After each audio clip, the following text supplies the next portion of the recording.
잠언 8장 1절부터 21절까지 말씀 같이 읽습니다.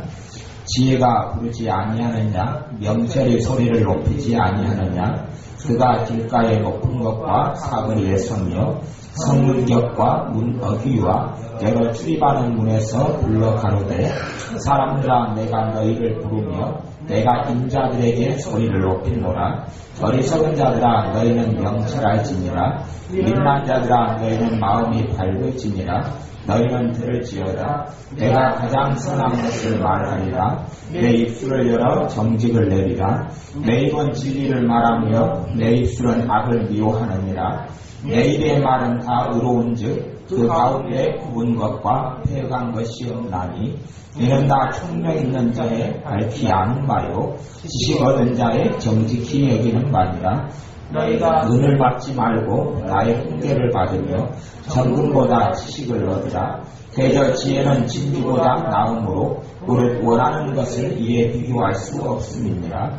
나 지혜는 명철로 주소를 삼으며 지식과 근친을 찾아 얻나니, 여호와를 경외하는 것은 악을 미워하는 것이라. 나는 교만과 거만과 악한 행실과 패역한 입을 미워하느니라.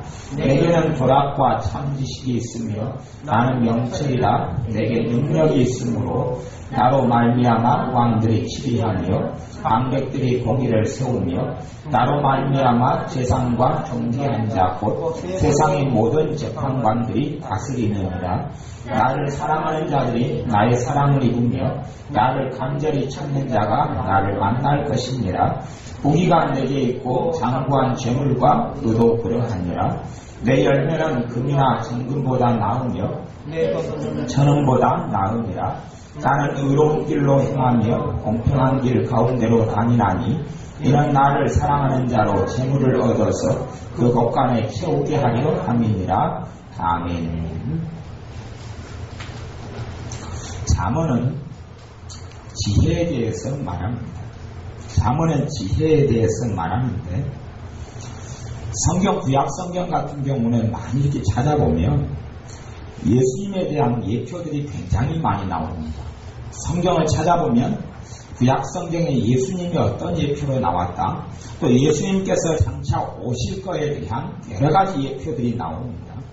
근데 그것은 사실은 어떤 면으로서는 간접적입니다. 간접적이란 말은 성막에 여러 가지 있으면 성막의 예표, 성막에 언약궤가 있다, 성막을 쌓는 어떤 덮개가 있다, 또 거기에 속죄판이 있다, 거기에 정금이 있다, 거기에 등잔이 있고 진설병이 있다, 진설병은 무엇이냐, 주님의 살이다 하는 여러 가지 예표들이 되어집니다만, 그것은 그런 면에서는 좀 간접적입니다.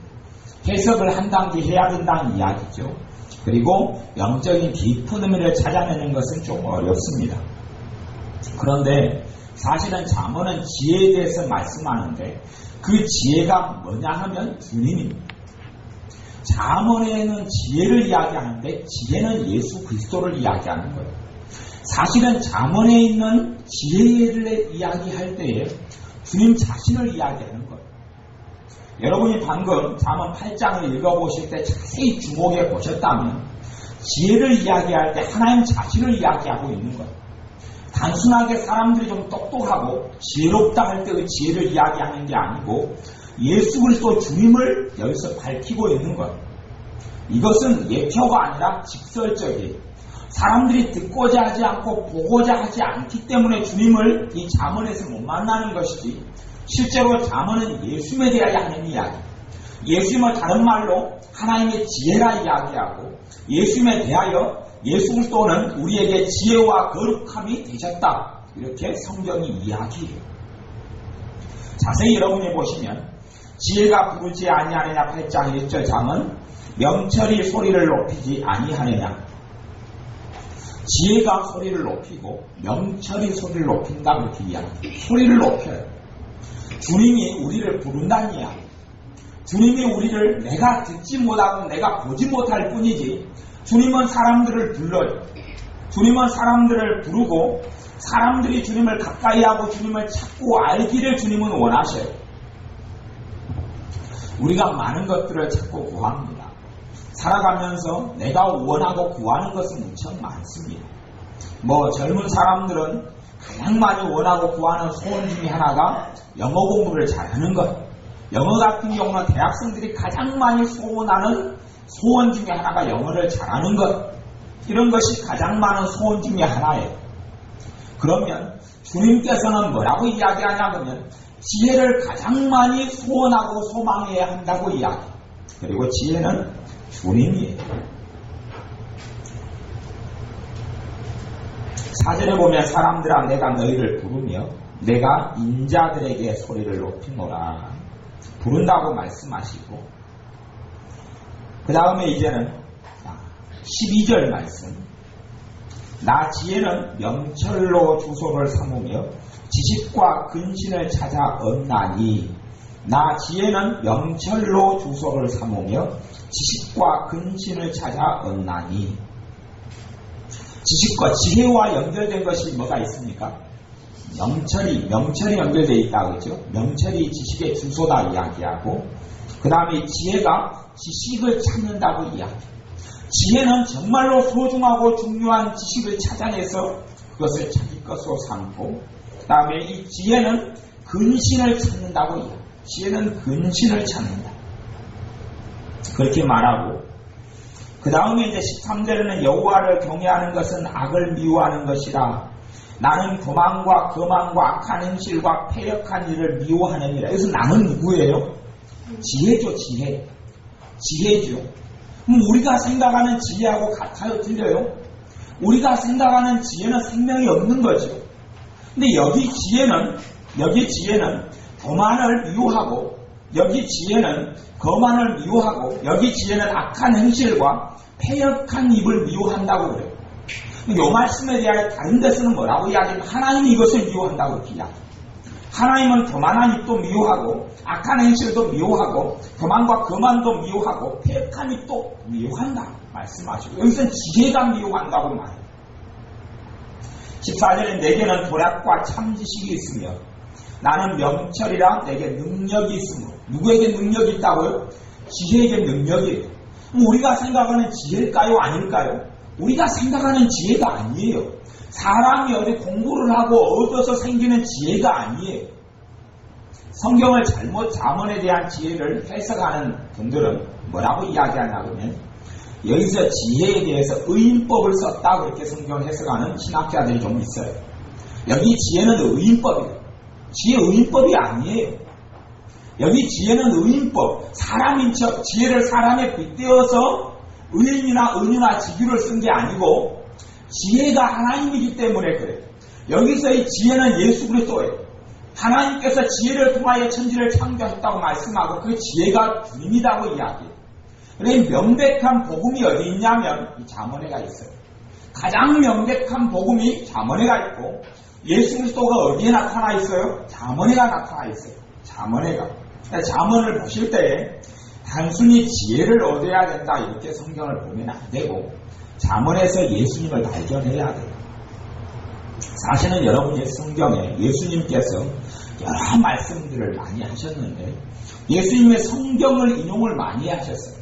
예수님 때는 신약이 있었어요? 없었어요? 신약 성경은 없었어요.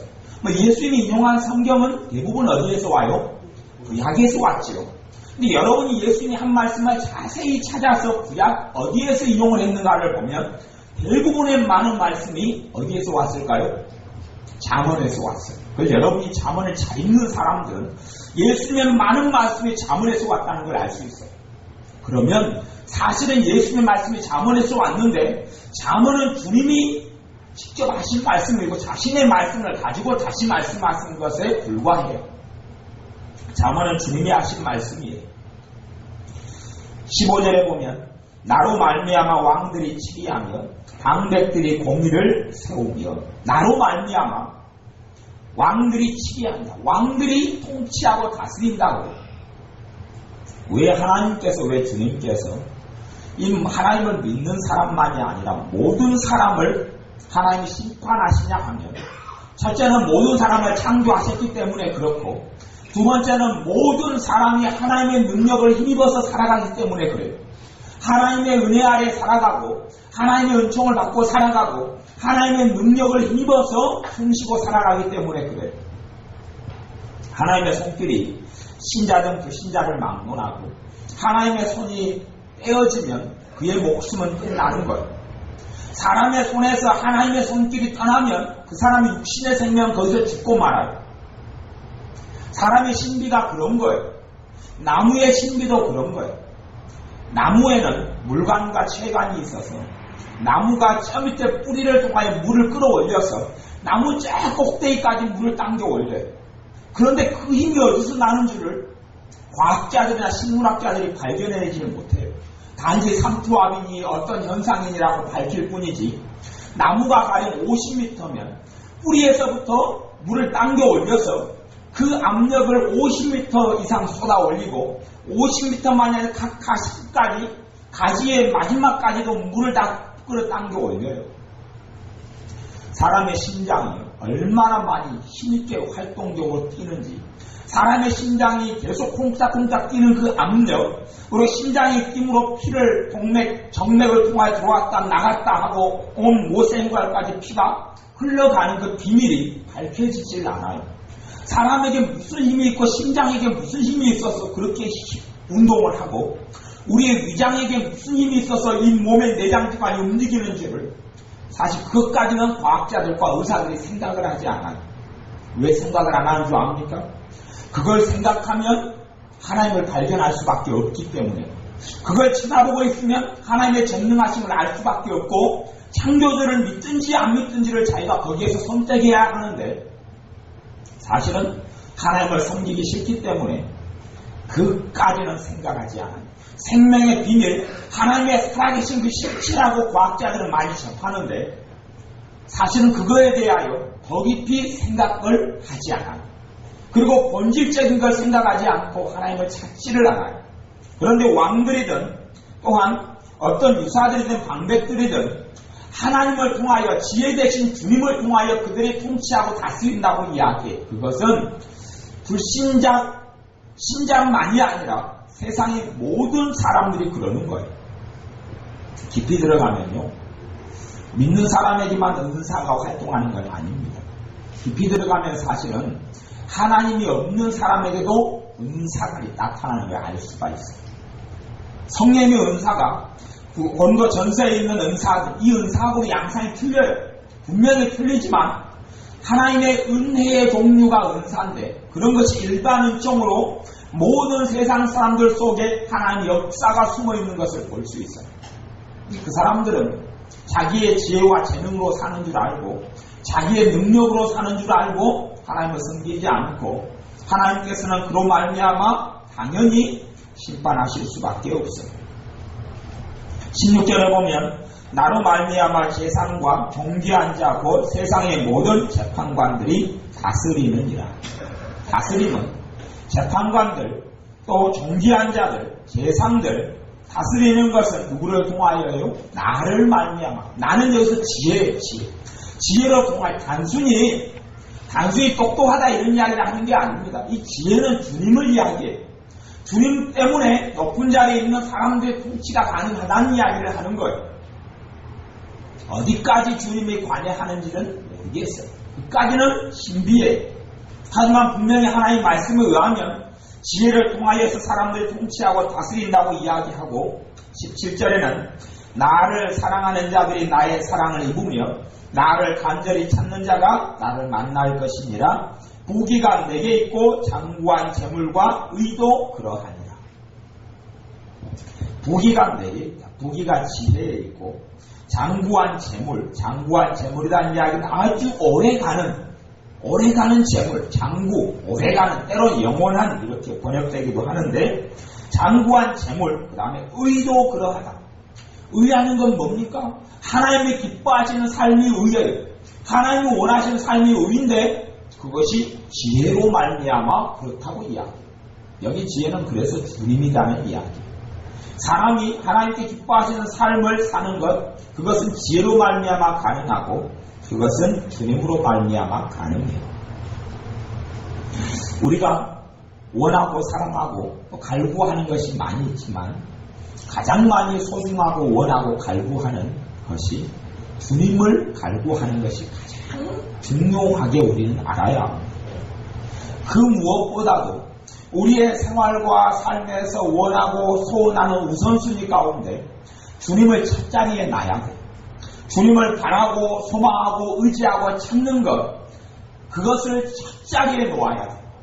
내 자식을 보고 싶어하고 내 남편과 아내를 보고 싶어하고 함께 교제하고 대화하고 싶어하고 또한 영어를 잘 공부하고 싶어하고 또 세상에서 어떤 것을 문제 해결되고 얻기를 원하는 것보다 주님을 가장 소중하고 가장 중요하고 주님을 가장 구하고 찾고자 하는 그 열망이 하나님의 자녀에게 그게 있어야 돼. 그 첫 자리가 돼야 돼. 그러한 사람들이 얻고 누리는 것이 부귀를 얻고 누립니다. 어떤 사람에게 부귀를 주실지 그렇지 않을지는 몰라도 그에게 정말 부귀가 필요한 사람, 주님을 첫 자리로 구하는 사람에게 그의 사명과 사역과 필요에 따라서 그에게 정말 도움이 되고 복이 된다면 주님은 부귀를 허락하십니다. 장구한 재물과 의로움을 주시고 주님을 찾는 사람에게 하나님의 뜻이 나타나는 의로움이 나타나지 주님을 앞세우고 구하지 않는 사람에게는 그렇지 않아요. 나를 사랑하는 자들이 나의 사랑을 입으며 나를 간절히 찾는 자가 나를 만날 것입니다. 19절 말씀 내 열매는 금이나 정금보다 나으며 내 소득은 천금보다 나으니라. 내 열매, 지혜의 열매. 다시 이야기하면 주님께서 우리의 삶에 맺어주시는 열매는 금이나 정금보다 낫다. 요 솔로몬의 시대 때나 구약 시대 때 가장 중요했던 재물, 가장 귀한 재물, 가장 가치 있는 재물에 속했던 것은 금이에요. 금 가운데서 순금을 정금이라고 해요. 순금을 정금이라고 그러는데 내 열매는 금이나 정금보다 낫다. 내 소득은 천금보다 낫다. 이렇게 이야기해요. 금과 은이 가장 비싼 화폐 단위였는데 이것이 지혜의 열매, 주님의 열매가 이것보다 낫다. 그렇게 말씀하는 거예요. 하나님의 자녀의 삶 가운데 젊든 나이가 들었든 또 신앙생활을 많이 했든 적게 했든지 간에 상관없이 주님을 가장 소중하게 여기고 주님을 가장 많이 구하고 주님을 많이 찾고 주님을 가장 사모하고 주님을 가장 앞세우는 사람, 그런 사람에게 주님께서 아름다운 열매들을 맺게 해주십니다. 그런 사람에게 참으로 영적인 소득 또한 육적인 소득에 주님께서 풍성하게 해주십니다. 20절에 보면 나는 의로운 길로 행하며 공평한 길 가운데로 다니나니 이는 나를 사랑하는 자로 재물을 얻어서 그 곳간에 채우게 하려 함이니라. 나는 의로운 길로 행한다. 누구시겠어요? 주님을 이야기합니다. 지혜가 어떻게 생명이 없는 지혜가 의로운 길로 행합니까? 지혜는 일반적으로 사람들이 말하는 지혜는 악인에게도 지혜가 있어요. 죄를 짓는데 악한 사람들이 있어요. 사기꾼에게도 지혜가 있어요. 그래서 사기꾼의 지혜로 죄를 저질러요. 악을 저지르고 사람을 속여요. 모든 부분에는 다 지혜가 있어요. 못된 사업과 장사를 하는 사람에게도 지혜가 있어요. 안 좋은 물건을 만들어낸 사람도 그 지혜로 말미암아 안 좋은 물건을 만들어내서 사회에 해악을 끼쳐요. 그러니 거기서 말하는 일반적으로 사람들이 생각하는 지혜가 이 잠언에 있는 지혜는 그런 지혜가 아닙니다. 그런 지혜가 아니라 잠언의 지혜는 예수 그리스도를 이야기하는데 그 지혜에 대해서 22절부터 자세히 8장 마지막 절까지 나와 있어요. 태초에 지혜가 있었는데 이 지혜로 말미암아 하나님께서 세상을 창조하셨다 그러고 이 지혜인 내가 천지 만물을 창조했다 그리고 22절부터 나오기 시작합니다. 여러분이 잠언을 읽으실 때는 이 지혜가 주님이신 것을 알고 읽으셔야 합니다. 첫 번째 뜻은 예수 그리스도, 두 번째 적용을 할 때는 주님께서 주시는 지혜, 그까지는 이제 해석해도 큰 문제가 없어요. 첫 번째는 지혜는 예수 그리스도 주님, 두 번째는 주님께서 주시는 지혜, 하나님께서 주시는 지혜, 하나님을 아는 지혜, 하나님을 아는 지식, 하나님을 아는 명철, 하나님을 경외하는 지혜, 하나님을 경외하는 지식, 이렇게 성경을 해석하면 큰 문제가 없어요. 아마 첫 번째는 잠언을 읽을 때 반드시 하나님의 자녀들은 잠언에서 주님을 만나야 합니다. 그리고 지혜 되신 주님께서 우리에게 가장 원하시는 것이 주님을 찾고 구하라 그러는 것. 정금보다 금보다 그 무엇보다도 더 주님을 사모하고 주님을 구하라 그럽니다. 구약시대의 사람들에게는 하나님께서 하나님 자신, 예수님께서 예수님 자신을 뭘로 계시하셨냐 하면 지혜로 계시하셨어요. 지혜로 자신을 계시하셨어요.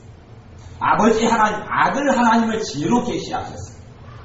그리고 우리에게는 친히 지혜 되신 그분이 사람의 몸을 입고 오시고 그리고 나를 위해 죽으시고 부활하셨어요. 우리의 삶 가운데 주님, 지혜 되신 주님을 가장 앞세우고 가장 먼저 구하고 찾는 사람, 그런 사람들이 이는 나를 사랑하는 자로 재물을 얻어서 그 곳간에 채우게 하려 함입니다. 첫째는 실제적인 재물을 이야기하는 것이고, 두 번째는 주님과 함께 살아가는 풍성한 삶을 이야기합니다. 우리가 신앙생활을 하고 다 살아가지만은 주님을 정말 앞세우고 주님을 간절히 구하고 주님을 내 삶 속에 우선순위에 두고 주님을 가장 사모하는 사람들은 드물어요. 사실은 그런 사람은 별로 없어요. 그렇기 때문에 하나님과 함께 동행하는 사람도 별로 없는 거예요.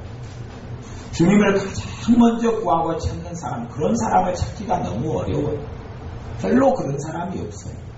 근데 우리가 잠언에서 이야기하는 하나님의 놀라운 축복들 속에 들어가려면, 살아계신 하나님을 내 삶 가운데 만나고 체험하고 그분의 놀라운 은혜 속에 들어가려면 우리가 그 무엇보다도 더, 그래서 주님께서는 심지어 그렇게 말씀합니다. 누구든지 내 남편이나 아내나 또 내 부모나 처자식이나 또한 논밭 전토를 나보다 더 사랑하는 자는 하나님 나라에 합당하지 않다, 그렇게 말씀하시는데, 가장 무엇보다 누구보다도 더 주님을 사랑해야 한다고 말씀하세요. 주님을 사랑하는 것이 감정을 이야기하는 거겠습니까? 아니요. 감정은 거짓말을 할 수도 있고 참말을 할 수도 있어요. 감정은 사람의 말을 잘 듣지 않아요. 여러분의 감정이라 할지라도 여러분의 말을 잘 듣지를 않아요. 왜냐하면 우리의 감정들이 많이 혼탁해졌고 우리의 감정들로 인하여서 많이 죄를 많이 지어왔고 우리의 감정들이 나를 너무나 많이 속이게 되어서 우리의 감정들이 상처를 너무 많이 받아가지고 우리의 감정들은 정상적으로 활동을 잘 하지를 않아요. 내가 어릴 때에 버림받았던 기억과 아픔이 있고 거절받은 아픔이 있다면 감정이 어떤 상황 비슷한 그 동일한 상황에 놓이게 되는 것 같이 보이면 거절을 받고 버림을 받을까봐 감정이 그때부터 거짓말을 하기 시작해요. 내가 어떤 아버지 같은 사람, 내 아버지 같은 인상을 가진 사람에게 상처가 있다면, 내 아버지에게 상처가 있다면 아버지와 비슷한 인상을 가진 사람을 만나면 그 사람에게서 나는 두려움을 느껴버려요. 왜냐하면 감정이 그때부터 거짓말을 하기 시작해요. 그러니 하나님을 앞세우고 주님을 앞세우고 주님을 사랑한다는 것은 감정을 이야기하는 게 아니에요. 감정은 참말을 할 수도 있고 거짓말을 할 수도 있어요. 주님께서 우리의 감정을 깨끗게 해주시고 감정을 치유해 주시고 감정적으로 자유함이 임할 때에 우리에게 나타나는 감정이 참말을 하기 시작해요. 하지만 일반적으로는 우리의 감정이 정서가 치유되기 전까지는 감정은 거짓말을 많이 합니다. 감정은 자기 마음대로 살고 감정은 주관이 뚜렷하고 감정은 호불호가 뚜렷해서 감정은 사람의 말을 잘 듣지를 않아요. 오히려 감정이 나를 끌고 가려고 해요. 우리는 주로 감정이 주인되는 삶을 살아요. 감정이 주인되는 삶. 내가 분노가 솟아오르면 행동도 분노를 따라서 해요. 분노가 솟아오르면 생각도 분노를 따라서 하고 마음 먹는 것도 분노를 따라서 해요. 절망이 내게 오면 절망하는 감정을 따라서 행동도 하고 삶도 하고 생각도 하고 마음도 먹기도 해요. 우리는 감정을 주님으로 삼으면 안 됩니다. 감정을 주님으로 삼는 사람은 정말 곤란한 사람이에요. 감정을 앞세우는 사람은 정말 곤란한 사람. 감정이 아니라 주님이 주님 되셔야 한다고 이야기하고 주님이 나를 이끌어 가셔야 되지. 감정이 나를 이끌어 가서는 안 돼요. 감정이 이끌어가는 사람보다 좀 나은 사람은, 생각이 자기를 이끌어가는 사람은 좀 나은 사람, 생각이 자기를 이끌어가는 사람은 좀 나은 사람, 감정보다는 생각이 좀 더 객관적이기 때문에 감정은 너무나 주관적이에요. 감정은 너무나 거짓말을 잘해요. 감정은 정말 거짓말을 잘합니다. 그러니 사람의 얼굴 표정을 보고 그 사람의 마음을 판단하려고 하는 사람은 정말로 많은 속임을 당하게 돼요. 사람의 얼굴 표정을 보고 그 사람의 감정을 읽어서 내가 그 사람에 대해서 어떤 감정을 품을 것인가를 결정하는 사람은 정말 어리석은 사람. 상대방 얼굴 표정을 보고 상대방 얼굴에 짜증이 가득하니까 이 사람이 나에게 짜증을 부리고 나를 싫어하는 것 같다 마음 먹고 나도 그 사람을 싫어하기 시작해. 그러면 정말 어리석죠. 그 사람이 어디에서 자기 얼굴에 찡그러져 있는지 어떻게 알겠습니까? 지나오다가 발 뒤꿈치를 돌멩이에 찧었는지 어찌 알겠어요? 눈에 티가 들어가는 게 어찌 알겠어요? 코가 들창고에서 지나가는 바람에 광풍에 휘말려서 코 속으로 돌덩어리가 들어간지 어찌 알겠어요? 무슨 일로 얼굴이 찡그러져 있는데 어찌 알간데? 내가 그 사람을 얼굴을 볼 때 그 사람이 나를 보고 찡그리고 있기 때문에 자기 때문에 찡그리고 있다고 감정을 먹고 그 감정대로 그 사람과의 거리를 띄우고 살아가면 감정에게 속임을 받고 살아가는 사람이에요. 감정의 지배를 받으면 안 돼요. 감정이 나를 주관하는 사람이 되면 안 돼요. 감정이 주인되는 삶은 그런 사람은 인생이 힘들어요. 감정이 나를 이끌어가는 사람은 인생이 비참해집니다. 아이들은 주로 감정적이에요. 아이들은 감정적이에요. 감정이 아이들은 사로잡아서 아이들은 감정이 좌지우지하는 인생을 살아가요. 아이들이 이제는 철이 들어가면서는 감정적이 안 됩니다. 철이 들어가면서는 감정보다는 지식, 감정보다는 지혜, 감정보다는 논리, 감정보다는 이성이 앞세우는 사람이 되어져요. 그런데 철이 안 든 사람은 어른이라 할지라도 몸은 다 컸는데 철이 안 든 사람은 감정을 앞세우고 사는 사람은 철이 안 든 사람이에요. 나이가 50이 되고 60살이 되어도 감정이 앞선 사람은 철이 안 든 사람이에요. 감정에 따라서 그날 감정이 차분하고 편안하면 그러면 즐거움 가운데 살고, 감정이 어느 날 아침에 일어났는데 갑자기 찌뿌둥하고 그리고 힘들면 그 감정 따라서 찌뿌둥하게 하루를 사는 사람은 그건 정말 철이 안 들었다 그러고 어리다고 이야기해요. 주님의 사람들은 감정을 따라 살아야 합니까? 주님을 믿는 믿음에 따라 살아야 합니까? 주님을 믿는 믿음으로 사는 거예요. 주님을 앞세우고 주님을 따르는 믿음으로 사는 사람이지 감정으로 사는 사람이 아니에요. 우리가 감정의 지배를 받고 감정 따라 살아가는 사람은 하루 종일 감정이 주인이고, 자기의 삶에 있어서 총 사람은 세 부분으로 이루어져 있어요. 어떤 사람은 2분서, 어떤 사람은 3분서를 주장하고, 언론적으로는 사람은 세 부분이에요. 사람은 영으로 이루어져 있고, 첫째 영, 그 다음 두 번째는 뭐예요? 혼, 세 번째는 육, 이렇게 세 개로 이루어져 있어요. 어떤 사람은 영혼과 육체 이렇게 이야기하는데 사실은 3분설이 성경적으로도 맞아요. 왜 맞냐 하면 방언의 기도는 우리 이성과 감성이 작용해야 안 해요? 아니에요. 방언의 기도는 영으로 하는 기도다 그래요. 내 생각하고 전혀 상관없는 거예요. 방언이 영으로 하는 기도면 영과 혼은 구분된다는 이야기.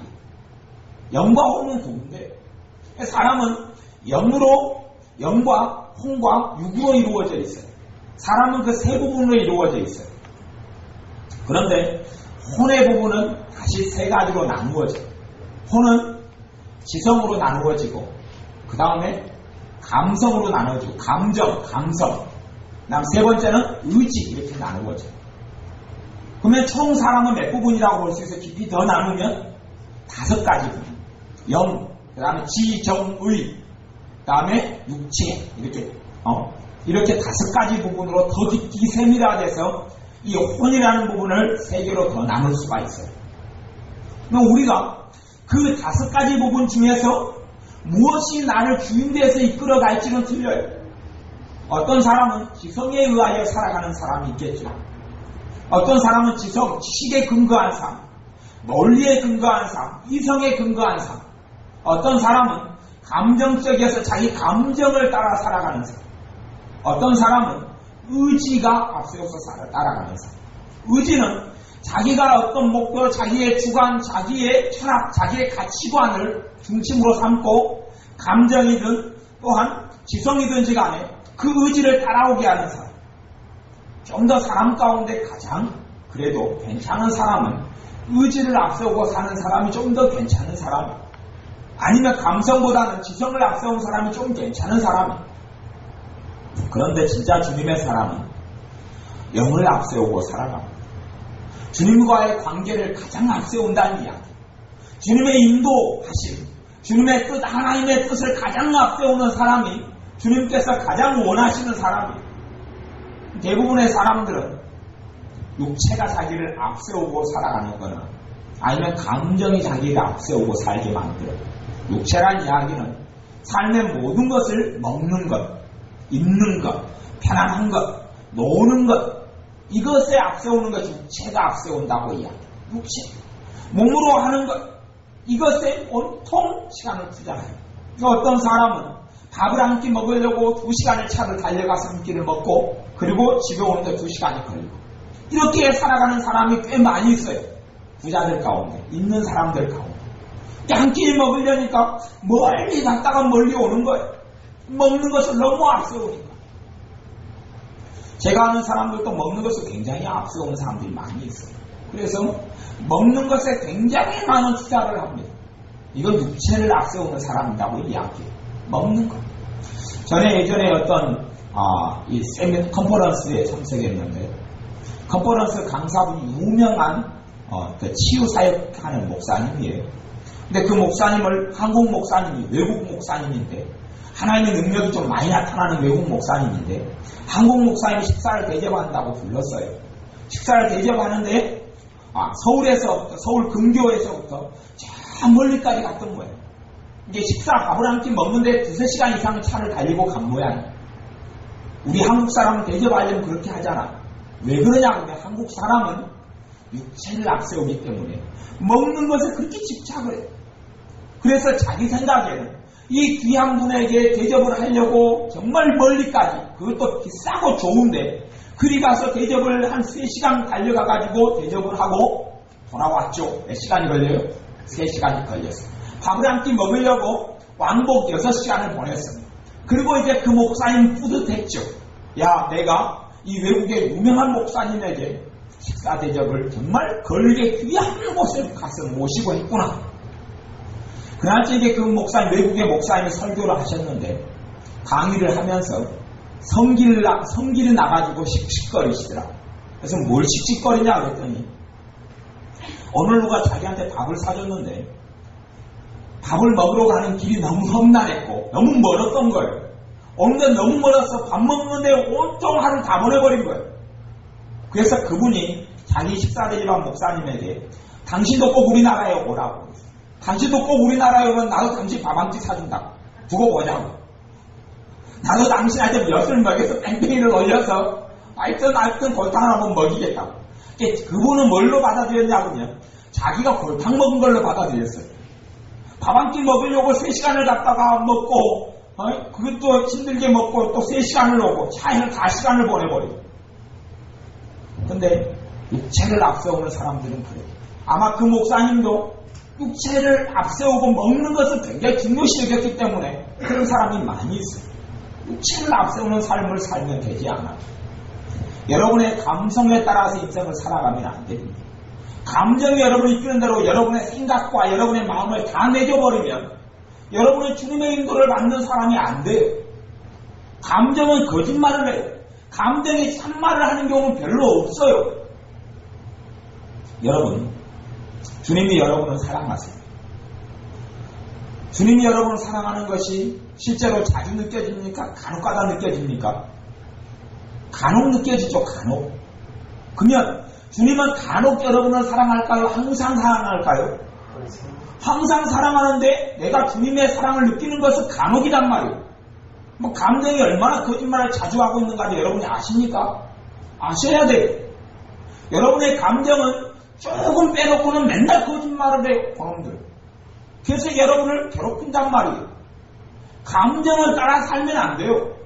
감정을 이끌고 가야 되지. 감정의 말을 듣다 보면 감정은 인생의 주인이, 여러분의 주인이 자기 감정인 줄 알아요. 그리고 감정에 방임돼 버리면 감정이 업될 때는 다 잘 되는 것 같이 보이고, 감정이 업되면 기도도 잘 되고, 감정이 업되면 생활도 신나고, 그러다가 하루 이틀 지난 다음에 감정이 뚝 떨어지면 생활도 엉망이 되고 살기도 싫고, 다시 감정이 슉 하고 올라가면 하늘을 날 것 같고, 그러다가 하루 전에 지나면 감정이 진창으로 떨어지고, 하루 신나게 살다가 남편이 성질나는 말을 한마디 확 해버리면 슉 올라간 것이 풍선이 부풀었다가 뻥 터져보듯이 삶이 다시 추락을 해오가지고 살기 싫어요. 감정 따라 사는 것이 그래요. 감정 따라 사는 사람은 사람이 한마디 말에 죽거니 살거니 또 자기의 믿음이 올라가든 내려가든 결정되어져 버려요. 감정 따라 살아가는 사람은 마귀가 그 감정을 쉽게 공격해버려요. 쉽게 공격을 당해요. 감정에게 주인자를 내어주면 안 됩니다. 주인자리는 주님이 차지하셔야 됩니다. 주님이 여러분의 주인자리가 차지하셔야 되고, 그 다음에 여러분의 주인은 믿음이 주인자리에 있어야 돼요. 믿음으로 사는 삶이 주인이 되어야 돼요. 하나님 말씀에 의하여 사는 것이 주님에 의하여 사는 거예요. 감정이 아니라 믿음으로 살고, 감정이 아니라 하나님 말씀으로 살아야 사는 것이 떡으로만 살 것이 아니요 하나님 입에서 나오는 말씀으로 살 것이라 했듯이 감정이 아니라 말씀 따라서 살아야 돼요. 어떨 때는 여러분이 기도하다 보면 주님의 은혜가 전혀 안 느껴질 때도 있어요. 주님의 사랑이 전혀 안 느껴져요. 기도를 하는데 아무런 감흥도 없고 아무런 성령님의 역사도 없어요. 그러면 여러분의 기도를 주님이 안 듣고 있는 중입니까? 듣고 있는 중입니까? 감정 따라 사는 사람은 거기에서 기도하다가 그만둬버려요. 기도를 해도 허공을 치는 것 같으니까 감정이 이제는 동의를 안 해주잖아요. 감정이 협조를 안 해주잖아요. 왜 협조를 안 해주는지 모르겠어요. 아마 소풍을 났는지 모르죠. 자기도 바쁘니까. 그래서 감정이 내가 기도할 때 협조를 안 해줬어요. 그래서 감정을 기도해도 딱딱하고 냉랭하고 허공을 치는 것 같아요. 그럴 때 감정 따라 사는 사람은 기도하다가 때려치워버립니다. 기도가 안 되니까 때려치워버려요.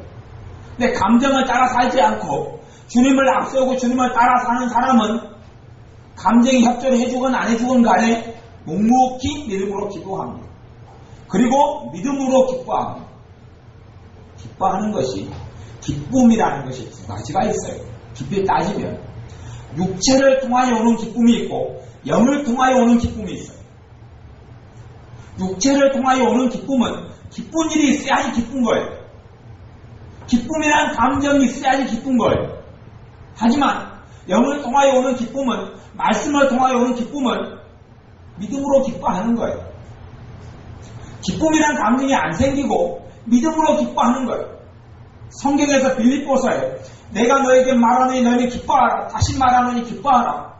기쁨의 성경이 빌립보서인데 거기에서 말하는 기쁨은 감정에서 말하는, 때론 육체에서 오는 기쁨을 이야기하는 것이 아닙니다. 그러면 왜 감옥 속에 있는 사도 바울이 기쁨에 충만하여서 너희도 기뻐하라고 이야기합니까? 그럴 수가 없는 거예요. 육체와 감정에서 오는 기쁨을 이야기하는 게 아니에요. 영을 통하여 오는 기쁨을 이야기하고 주님을 통하여 오는 기쁨을 이야기해요. 주님을 통하여 기쁨이 올 때에 내 감정에도 기쁨이 올 수가 있고 안 올 수도 있어요. 그 여러분이 이해를 하셔야 됩니다. 주님이 내게 기쁨을 주실 때에 감정의 기쁨이 올 수도 있고 안 올 수도 있어요. 그런데 감정의 기쁨이 안 오는데 내게 이미 기쁨이 임했을 수가 있어요. 거기에서 감정까지 기쁨이 오느냐 안 오느냐는 나에게 달려있어요. 내가 믿고 기다리면 감정이 굴복하고 감정에도 기쁨이 나타나고 주님으로 인한 기쁨이, 내가 주님이 내게 기쁨을 주셨는데 내가 감정이 움직일 때까지 기다리다가 감정이 기쁨이 없으니까 내게 기쁨이 없다라고 생각하면 감정으로 인한 기쁨이 주지 않고 그것이 나타나지 않고, 왜냐하면 주님이 주인이 아니라 감정이 주인된 삶을 살기 때문에 그래요. 성경 말씀을 읽을 때 주님께서 나를 사랑하신다는 말씀을 읽었어요. 그 다음에 주님이 나를 사랑하신다는 것이 믿어주고 감사가 되는 사람은 믿음으로 사는 사람이고, 주님을 주님으로 앞세우고 사는 사람이고, 주님의 나를 사랑하신다 말씀을 읽을 때에 어디에 주님의 사랑이 어디 있대? 나는 주님이 나를 별로 사랑하는지를 못 믿겠다. 주님의 사랑이 나는 안 느껴진다. 그렇게 생각하는 사람은 자기의 주인이, 자기는 이분 주님이 주인이라고 말하지만 실제로는 주님이 주인이 아닌 거예요. 자기의 감정이 자기에게 말을 안 하니까, 감정이 자기에게 주님이 너 사랑해 이야기해 줄 때만이 믿고, 감정이 성경 말씀에 동의해서 이야기를 안 하면 안 믿어지는 거예요. 여러분은 감정에 따라 살지 마십시오.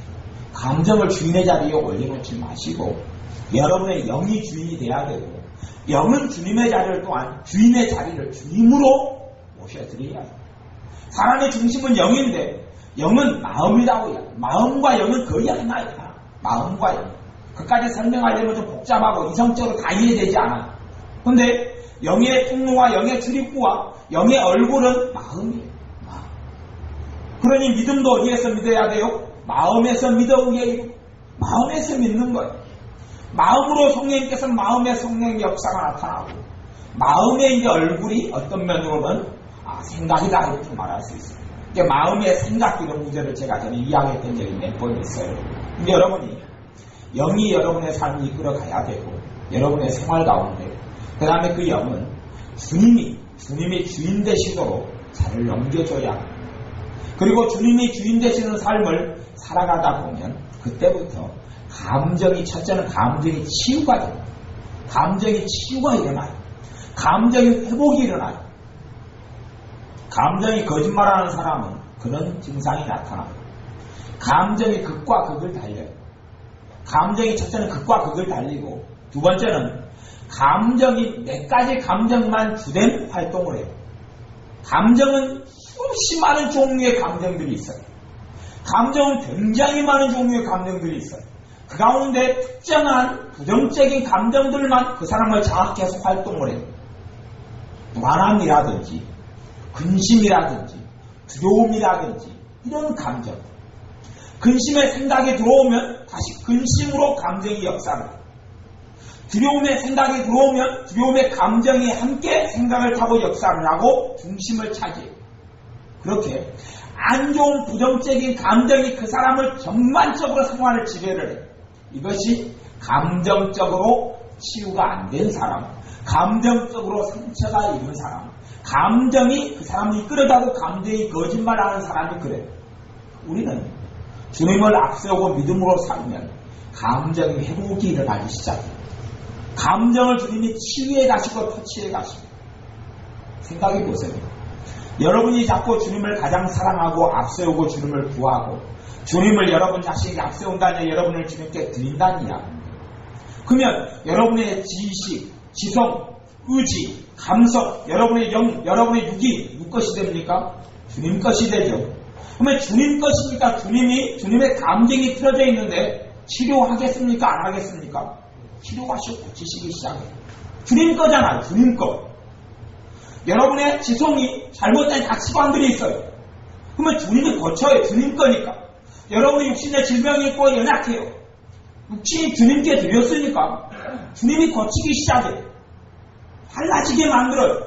치유하고 감동케 만들어요. 그래서 우리가 주님을 가장 앞세우고 주님을 구해야 그런 하나님의 역사가 나타나요. 감정이 일한 삶이 아니라 믿음으로 살고 말씀으로 살고 주님을 가장 중요하게 여기는 여러분들이 되시길 바랍니다. 기도하겠습니다.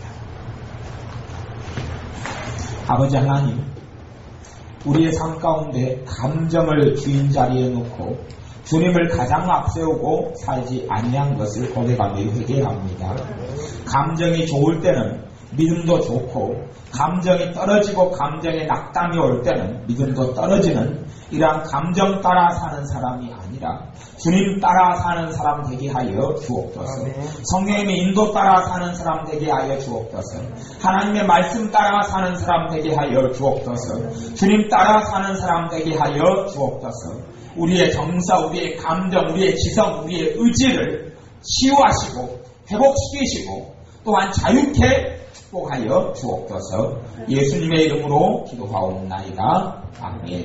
기도하겠습니다.